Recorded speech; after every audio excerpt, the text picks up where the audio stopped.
Hey Tim, welcome to the show. Hey, Jason, thanks for having me. Stoked to be Um, here. yeah, I'm excited to have you on. So finally got you on. hmm So tell us who you are, what you do. Yeah, I'm Tim Bouchard, owner and CEO of Luminous, a healthcare marketing agency in Buffalo, New York, and we help small to medium-sized independent practices build up their patient pipelines and build trust with potential patients and grow, of course, after that. Amazing elevator pitch. I love it. Thanks. Know I've been working exactly on it the what you last couple of do. years. Yeah, Some people just get on and ramble forever. I'm like, all right, man. Like we got to wrap that up. Like we got to get into the content. I might ramble. We'll save it for the conversation. Yeah. Well, I'm excited to have you on finally. Like you were telling me a little while ago, like you have an email back from 2015 from me, and I think I reached out to you in 2019 to be on the show, and it took Yep. this long to get the great Tim on the show. Oh yeah, the great Tim. Let's not build it up too much. Yeah, 2019. I remember that email you were like, and it's part of your funnel process too. I get it. We're marketers. But I was like, man, this sounds really cool, but I was 9 years into having the agency at that point, still with my partner, and I was like, I just don't know if I have enough to offer this, but time, I don't know, heals all. It's not even a wound. Time reveals all, I guess. And I've definitely experienced some stuff that I think is more valuable to share now. Yeah. Well, I'm excited. Well, how did you get started in the agency world? A little similar to you, I used to build websites.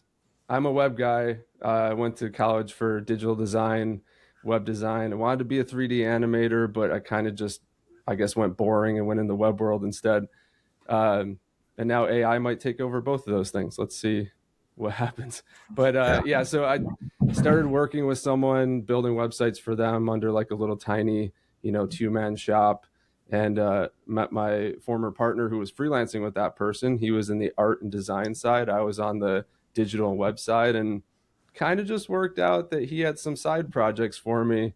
And it ended up kind of being one of those things where we joined forces in 2009 and officially formed the agency in 2010. Okay. And so obviously you bought your partner out. What a lot of people, including myself, when I started my agency, I started by myself, and I started very young. Like didn't know what an invoice was, didn't know hmm half of what you probably need to start. So ignorance was probably very lucky for me. And we think we need to join with someone else to kind of fill the gaps of where we're weak. Did you feel that same way when you guys joined force? I did. One, he had already been freelancing for a year or two, so it just worked out kind of well that he had already started building some local relationships. But I like to think I'm an artist. I've loved art since I was a kid, but I really excelled at the digital side and just had an eye for the design side. And there was just enough, congruency between brand design and web that putting the two together just really made sense to be able to pull people into a full, at that time, heavily creative shop. We Yeah. primarily just did branding websites. This was 2009, 2008, 2009, Yeah. before digital marketing really started to peak in the 2010s. Yeah. Yeah, I know. I mean, I still love designing websites to this day with AI. Like Yeah, I do too. Even in builders, we build in WordPress, but there's a number of builders we've been in, and even that's still fun. I mean, it's just, and like when people go, oh, the web agency is dead. I'm like, no, there's not, because there's always going to be a director of the AI. We're just going to be hmm more efficient. We were able to do way more. Like what I've been able to do with some of these sites, like I'm like, this is pretty cool. Like it would have took my programmer like weeks to program some of the animations that you can do in just plain HTML. Yeah, concepting or just like brainstorming in AI is definitely accelerating the early stages of a process, and even like the content and planning stage. You can do sitemap work in AI really easily. It's not like you necessarily have to take the human out of some of the really nitty gritty stuff, but it definitely speeds up some of the housekeeping steps, if you Yeah. will, in the process. But yeah, I still love web design. I catch Yeah. myself doing it all the time. I mean, literally like the past couple of weeks I was building out a couple sites, and this week I didn't have any sites to build. I was kind of a little depressed, honestly, if I'm being Yeah. honest. I'm like, I had a good time. Like I was like, this was fun. Like, I didn't have to worry about like checking my code for syntax errors that I was always stupid colon and those Mm-hmm. quotation marks. Mm-hmm. I'm like, no. The So thrill of the hunt for the bug fix. oh yeah, it's definitely it took out all the stuff I hated and made all the stuff I liked because I liked sitting over my I didn't have the capability on a technical realm to design the stuff that my designers did, but I was able to foresee the things I wanted to do, and so I could communicate that to them. And now I can do that with AI, and it's fantastic. Yeah. So, Yeah. I but mean, you have to have the same relationship between AI design and planning and execution as you yes, do between even what we've done the last 10 to 15 years between designers and developers. A designer can't design something that a developer can't do. And most developers are resourceful people though. So, and so is AI. But yeah, yeah, I still, I love that that's where my roots are. And I still have a passion for that side of the yeah. business. Well, and the thing too is look, just like you said, all our roles are shifting a little bit, but they're always going to be this director. And like I was Hmm. telling you guys, at Elevate, you just need to be one step ahead of your clients. That's really it, if you think about it. And you just need to kind of start getting your hands dirty and smelling this AI, and you can kind of figure it out and be like, all right, cool. This is how we evolve and get forward.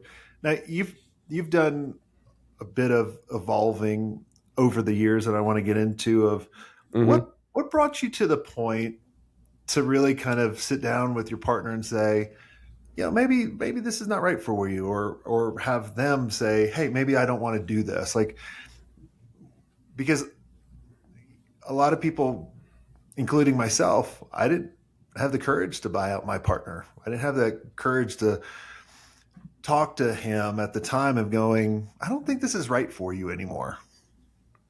Yeah.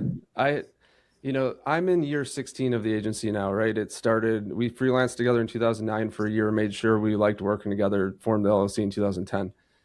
2015, 14, 15, we started introducing employees and marketing processes and things. So he and I started to get uh, kind of like stretched a little bit. We didn't come from the marketing background. We came from the design and development background, but we understood marketing because we liked talking about people's businesses. We understood their outcomes and goals, and we're quick learners. So we hired for marketing in, and the next 5 years between 2015 and 2020, we got deeper into marketing, stronger relationships, retainers versus projects, all those good things.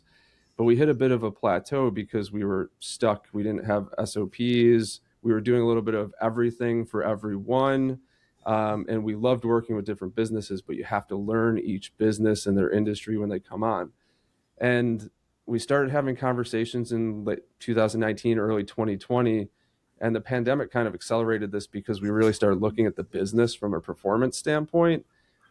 And outside influences or inside thought processes, we just started running around like, what's your vision for where the agency can go, beyond the COVID stuff that we all had to deal with, Mm-hmm. since we're thinking about it now. And he had one thing that he brought to the table and I had one, and they were different.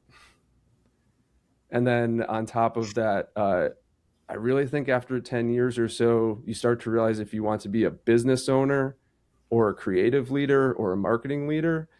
And sometimes the business owner side of this masochistic type of role that we have as agency owners wears on someone, and you lose the joy for the things that you actually like doing.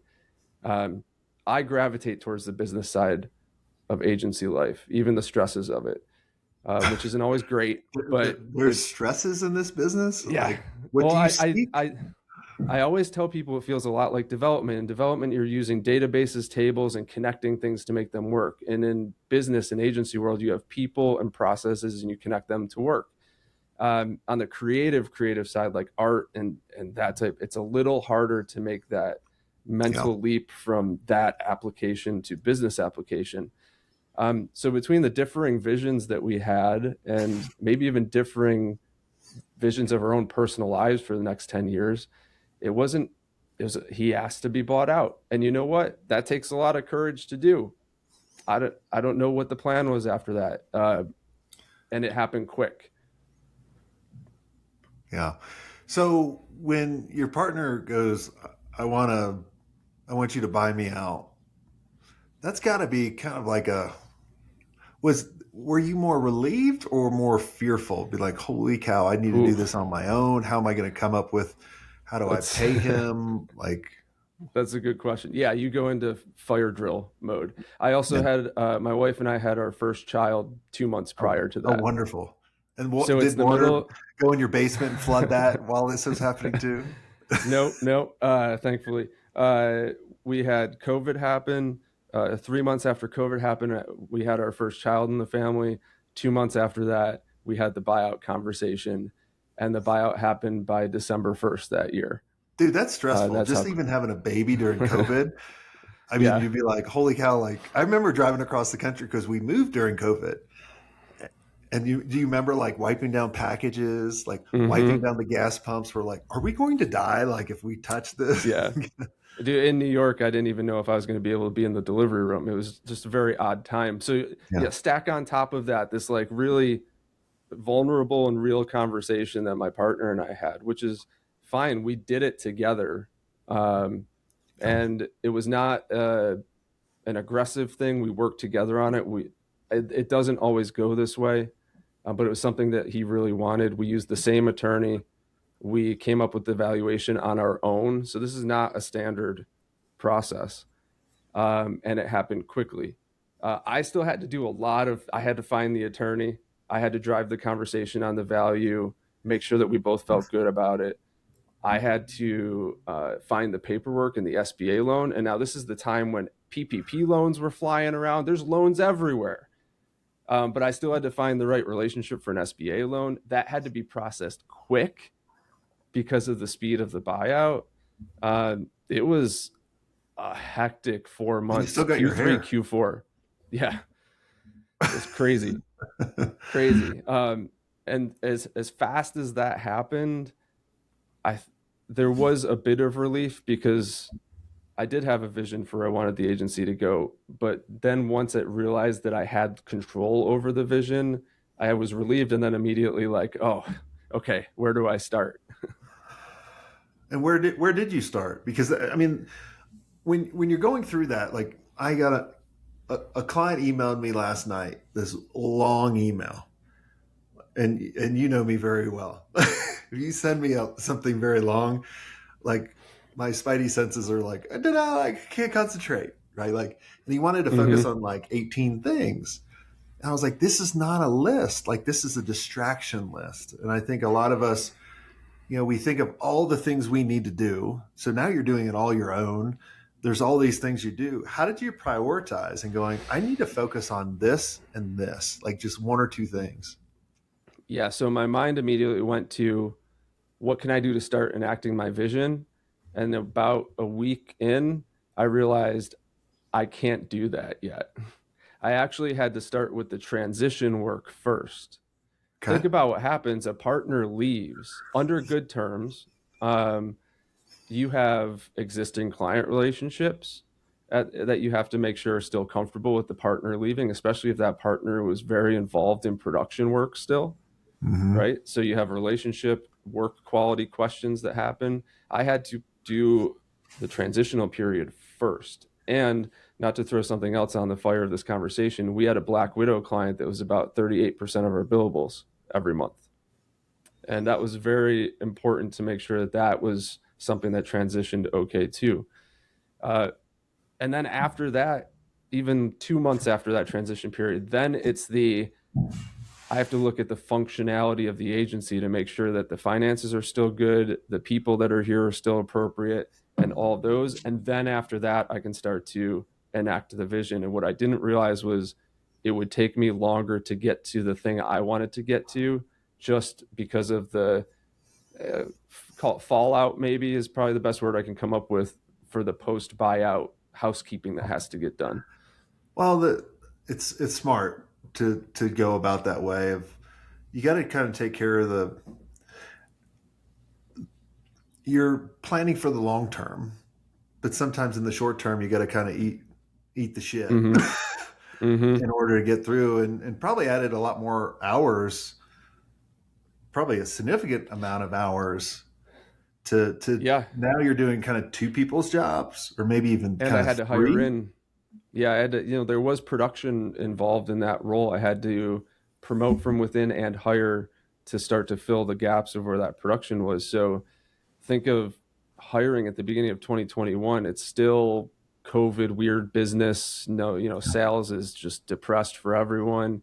I did have that revenue to reinvest into people that I wasn't using on a partner anymore, but I also had the loan on the side that I had to pay for too. So it was just a lot to think about in the first 8 weeks. Man, I feel the weight on your shoulders. Just Yeah, like like I got to pay. some I of got it's to pay come all off. these people. I got to pay this Yeah, some of loan, and then I the get paid loans last. paid. Yeah, the loans paid off now. We're 5 years later now, 5.5 years later, right? So 2021 to 2026. Loans paid off. What I didn't realize, and you probably get this all the time or understand it working with people like me, we're very type A, we're very impatient. You can't relate to that at all, can you? No, there's Yeah. no reason why my team made me get a turtle tattoo. I mean, there's no reason. Yeah, I thought, once the paperwork was signed and the SBA money went out, as the buyout, I thought I'm going to have this thing turned around in like 3 months. It's going to be exactly what I wanted to. It's going to feel like mine. I'm going to see the runway. And I will honestly say I didn't feel that way until maybe 2.5 years later. Did you think It it was took a that wrong long. mistake? You ever think like I made a mistake? I don't know if I ever thought that the buyout was a mistake. I Okay. still have good people. I have people, my team right now has been with me since before the buyout. It's smaller now. Um, the 2 years, a year and a half after the buyout, the Black Widow left. The team at that point I didn't realize wasn't built right for the types of clients we had. They were technically built for the Black Widow and servicing the other clients as, Mm, it was almost overpowered. We had two people in accounts. We're less than $1 million agency. It was a little weird. So I had a lot of feeling out to do in the first 2 years. And around that 2.5 year mark is when I started to say, I think I'm comfortable now with the team. Our SOPs has started to been building up. And then I said, now it's time to apply this to what we like doing best. And that's when we really dug into the healthcare niche, which opened up so many doors for us. yeah. Did you have reservations about narrowing down to a niche? Yeah. Yeah. Cause you're always, the first instinct is always if you reduce my opportunity, then I'm going to reduce my possibility for success. But I mean, the niche topic is, discussed ad nauseum in these types of podcasts, but it's true. It's just, it opens up other things. So what does it open up? The ability to do useful and purposeful content, actually dial in a sales process, not have to relearn an industry 50 times in a year because you're working with all sorts of different Yeah. clients. But what it really did was it opened us up to be able to sell nationwide instead of just hoping for the local referrals from our clients to keep coming in. Yeah. Be like, come on, Buffalo. Keep giving me Yeah. keep business. Yeah. And we've been around a long time. So we still get those. And we don't turn away business if it's not healthcare, but it's someone that believes in our Yeah. process or believes in us as a team. But outward facing, when we're hunting, what we're developing our expertise on is now topically based in healthcare, which makes it easier to develop, understand people's pain points, understand the audience better, understand common needs that clients need and how to measure them. It comes much easier when you have that dialed in.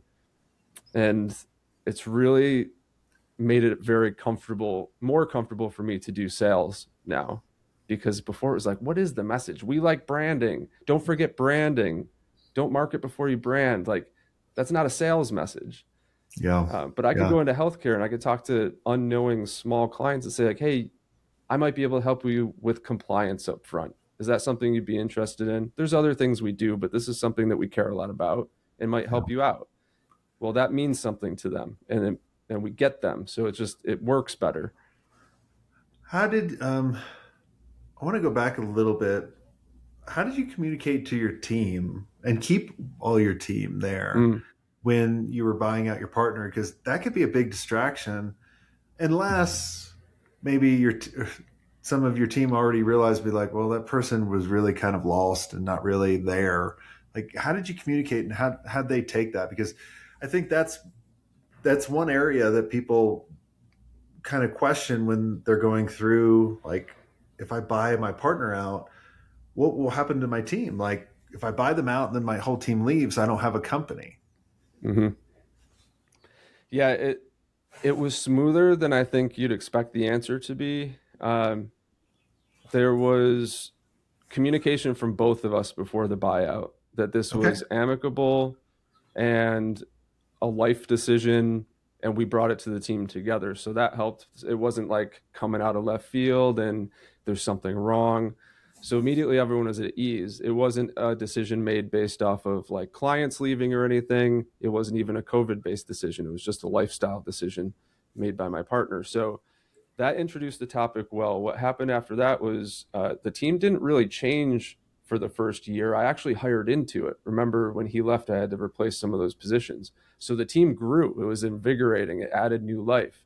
What I didn't realize at the time was I was further staffing for the Black Widow client, and that wasn't realized until later on. So I'd say we actually had more serious conversations when the agency we had built wasn't quite built right for the clients that we were best servicing. We were built to service the Black Widow. And I'd say about 2022 is when we had more real conversations about what's it look like when we lose 38% of our revenue. Usually teams involved in that. Yeah. But what it came down to is I have four core people with me that have been with me 8+ years, and a lot of the newer positions and accounts based positions got pulled out when the Black Widow left. So I have a stable leadership group, and I'm fortunate for that. Not everyone can say that. So they're paid well now, and that helped too. Yeah. How have you evolved them? Right? Like, a lot of what I talk about on the podcast is, people think these 5 identity shifts, right, that founders go through are just for the founders, but they're really Mm, for your anybody on your team, anybody in business, going from, like, taking that operator, making them a manager or making them an architect or whatever it is.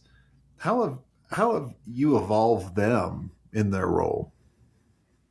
yeah, we do a lot of transparency in this agency. These My core team has been exposed to quarterly financials, profit driven profit shares at the end of the year. So I'm always updating them on net profit throughout the year, client relationship statuses, all of those things. So just from a stability and growth standpoint, they feel very invested in the success of us as a group together. Now, developing them professionally, I've made the investments in things like executive coaching, membership and network groups. I am not shy about paying for new technologies that people want to put together. And when it came to our SOPs and a lot of our things like reporting documents or technology stacks, I invite the team in to build those. And I'm sort of there as a bit of a guide and quality control metric. So they're Mhm. owning a lot of our SOPs and our tech stacks and our software choices are team based.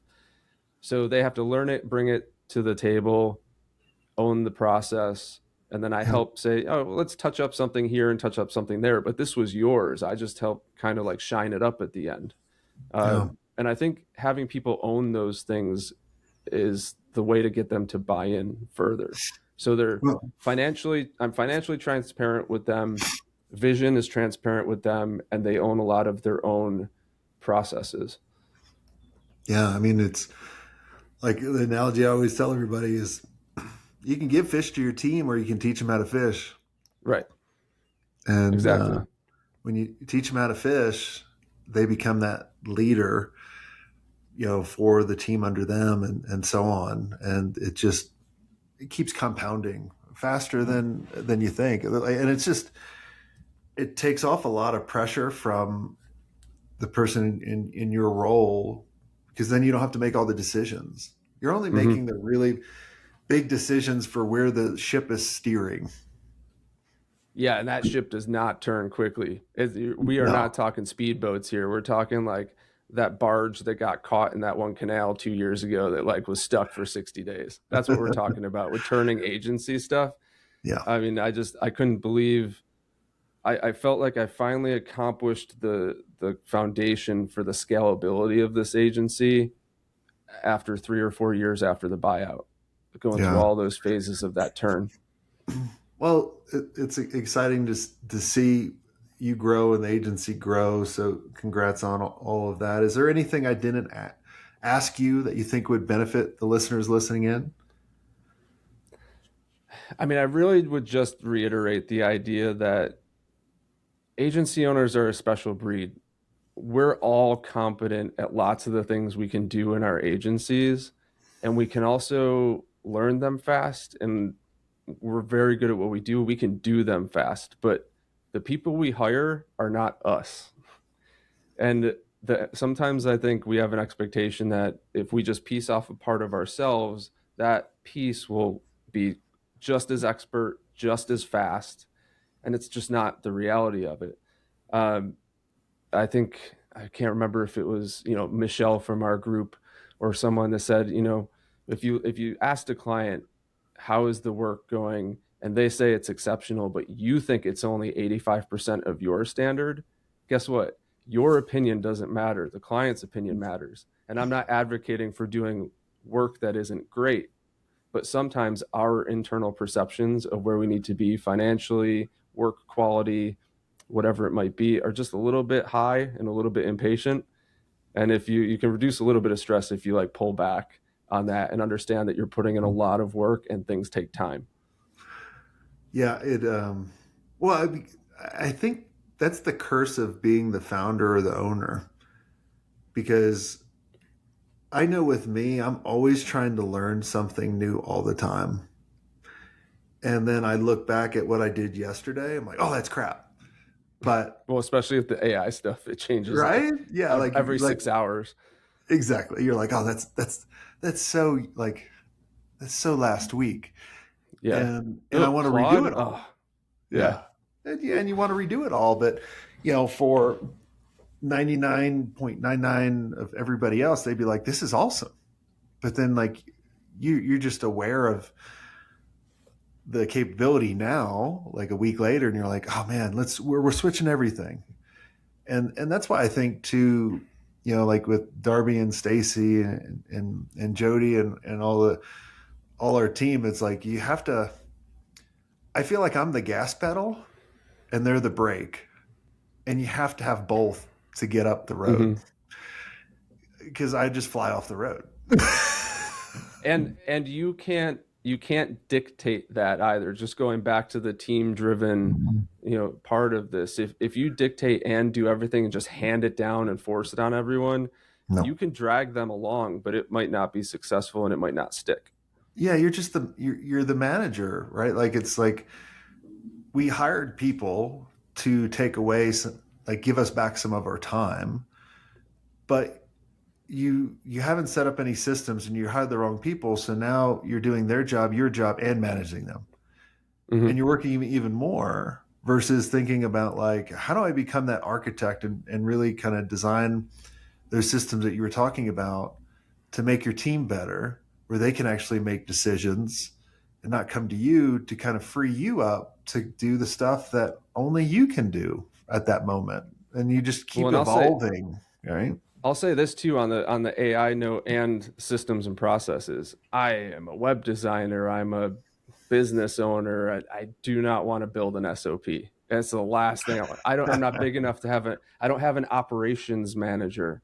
Yeah. Um, but what I will say is I can record a 1 hour Loom or Zoom video and feed it into Claude or chat and say, hey, I want to build a spreadsheet based or a text checkbox based SOP off of this process I'm describing in this transcript. Guess what? Now you just had to spend a half hour, feed it in, and get something back that's formatted that you only have to edit. Man, it like changed everything. We went from being a loosely known SOP type of thing to here's a checkbox based spreadsheet with just the right amount of notes in it, not too overbearing, just to make sure we have some consistency. It's a big Yeah. deal because everyone hates building SOPs, but we all need them. Well, exactly. And there's no excuse now. And I think that's one of the issues we'll wrap up the show with is it's there's so many different options for us to do, kind of like that client email, right? 18 Mm-hmm. things on his priority list. We just need to figure out what's the biggest bottleneck and just start there. Like literally, and like if you all are trying to figure out how to use AI or new technology, whatever new technology is coming out, figure out what your biggest bottleneck is for you.